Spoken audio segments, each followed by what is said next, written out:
Okay, I'm going to give you a quick tutorial on how the Prince William County GOP does vetting of election officers. Now, I'm not going to address all of the forms of the vetting we do. We've just finished new officers, about 100 of them, and we've finished about 704 Republicans, most of which we agreed with, but a number we've challenged. And now we're in the nonpartisan part of the list. You can see, I'm going to expand this a little bit so you can see in the spreadsheet, I show the breakout of how many we vetted and how many we haven't, and how many we've nominated to be Republican election officers. A little bit complicated, but the bottom line is first you can see who's doing the work here. I've got Denny, Greg, myself, Jeff Williams, and Marie working this project from over this weekend until next Friday, when I have to have it into me so I can consolidate it, review it, and then put it in final form for the general registrar. So first, these same people have been helping me with election officer vetting, especially Denny and Marie, who've been my stalwarts. But this was a large list, so thankfully we were able to talk Jeff Williams, Greg, and into helping with this cause. So I'm very grateful for this. And this is the kind of stuff that has to get done in order for us to play the game according to the law for election integrity in Prince William County. The party has an active role in the law. We nominate the election officers we want to be affiliated with us, and we do that on the basis of the best data we have. So let's talk a little bit about the data that we have.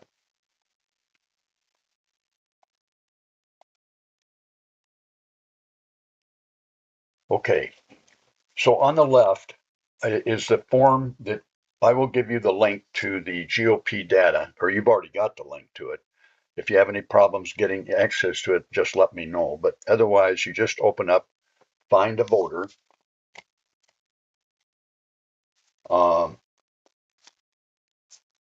Excuse me.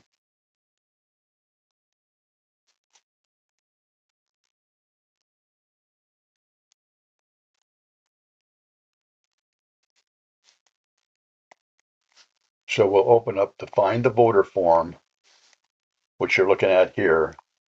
And we go over to my form, which includes, I'm going to just go to the left so I get the full name.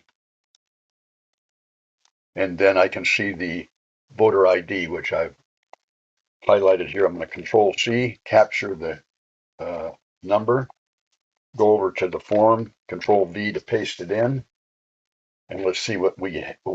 Whoops, got to sign in. Obviously, our password will time out.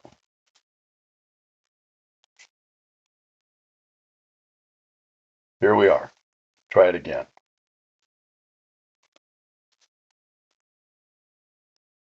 Well, unfortunate start, but not rare. We have a voter whose voter ID is not in our database. Could be a number of reasons.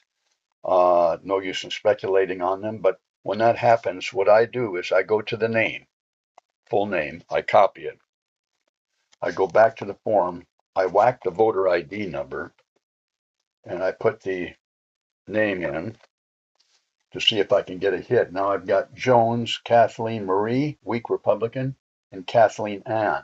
Now we have a problem. So we have this precinct is really a default for unknown precinct 999. So we're going to have a problem here because both of them are weak Republicans. That's the good news, but we don't know which one it is. And I don't know if we'll be able to tell by looking.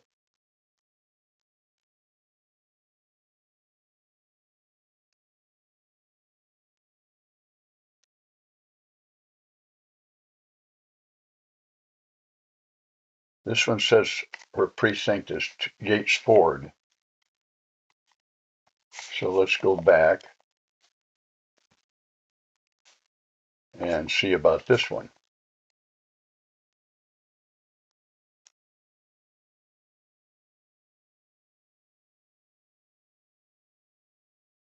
Mountain View. So we really don't know who this person is. The only way I'm going to resolve this is to call the voter. And I'm not going to bore you with that.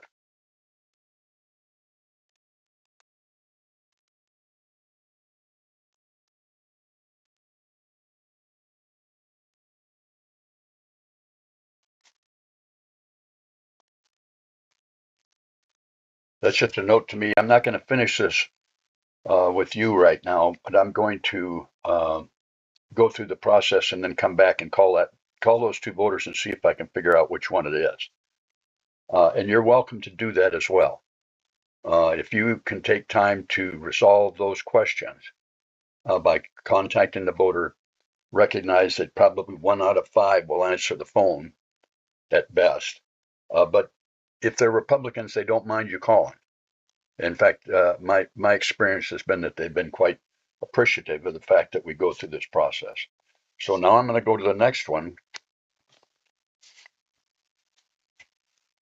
Go up to my form, paste in the voter ID, remove the name, hit enter. Now I have a weak Democrat. This is an easy deal now. I say vetted.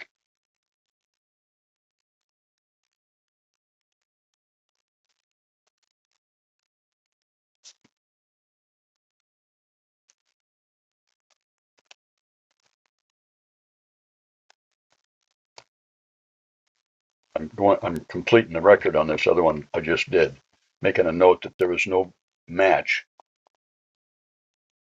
of voter ID. So in this case, it's a weak Democrat,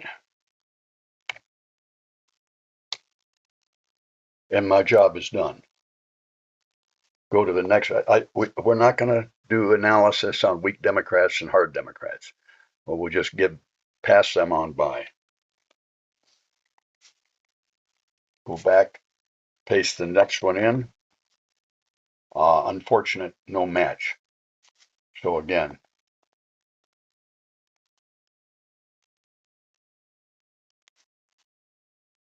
copy that down.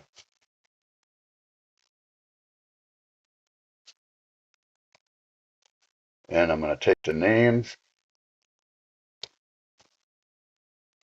whack the number, paste in the name, see if we get a hit.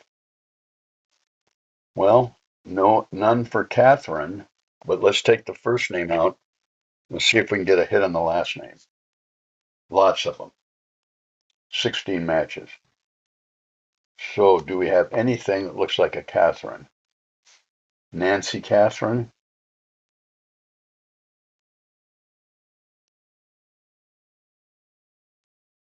I'm going to try that one. And in that case, let's check.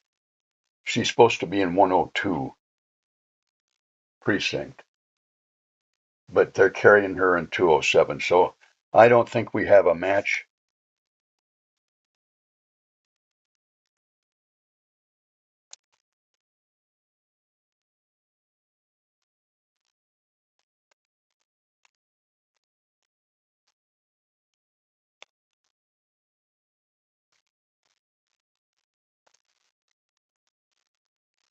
I'm going to give myself credit for having vetted them and type in unknown. And I hope you're impressed with the fact that I've conditioned all these things so it's easy to see how we scored them in terms of their calculated party. And let's just try one more to make sure you've got the, whoops. Okay, I've got to fix this.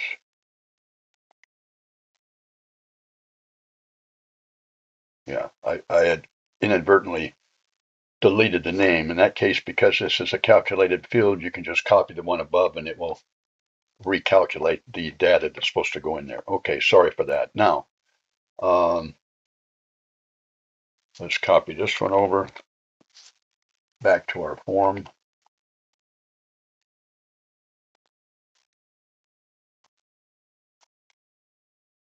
Make sure we take out the name, hit return.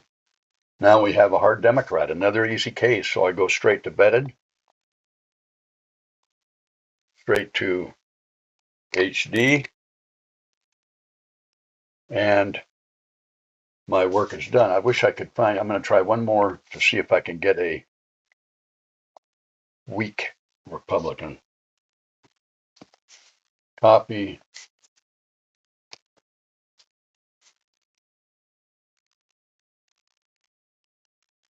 Unfortunately, I got a hard Democrat, but that's not surprising. Vetted, HD. So let me just tell you what the deal with weak Republicans, they probably don't have as much of a voting history.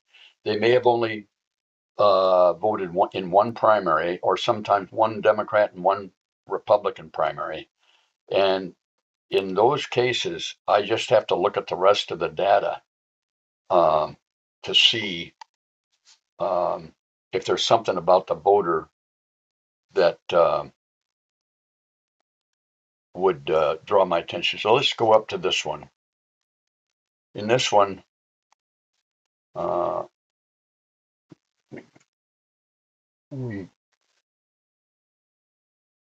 there's a weak Republican. I'm going to go back and revisit this one.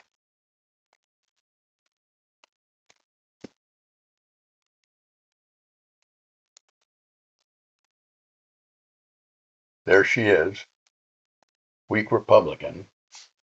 Now, I copied their phone numbers over, as you can see. And let's see what her voting record. She lives with a hard Democrat. That's always a challenge. And down here, she's only voted in two Republican primaries, no Democrat. And interestingly, in 2024, she voted. In this, it's important to note that in 2024, we have data analysis from John LaRoe at Epic that indicates that about 20% of the people that voted for Trump were Democrats. Still, 80% is a good indicator that whoever voted for Trump is 4-1 likely a Republican. So that helps. And then when we scroll down here, there's a number of tags or information elements that are available in the database from RPV that tells you the story of what RPV saw in this voter over time. And sometimes you'll see them transition from swing to Republican or Republican to Democrat. But this one was considered a swing voter as late as 2020. But when we get down to 2024, what do we see?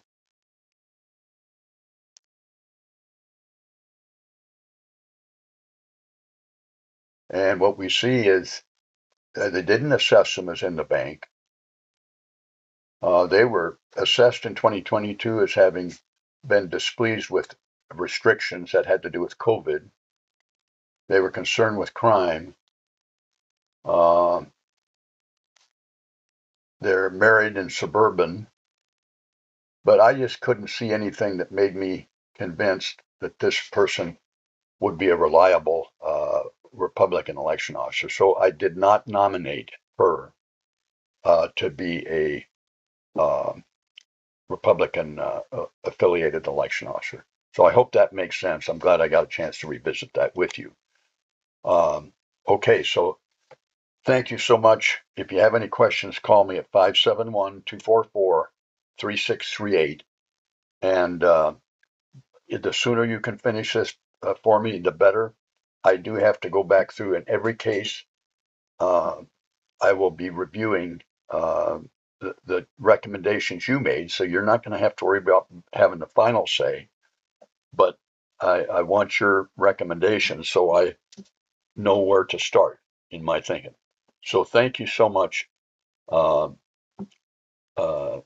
to each of you for helping out.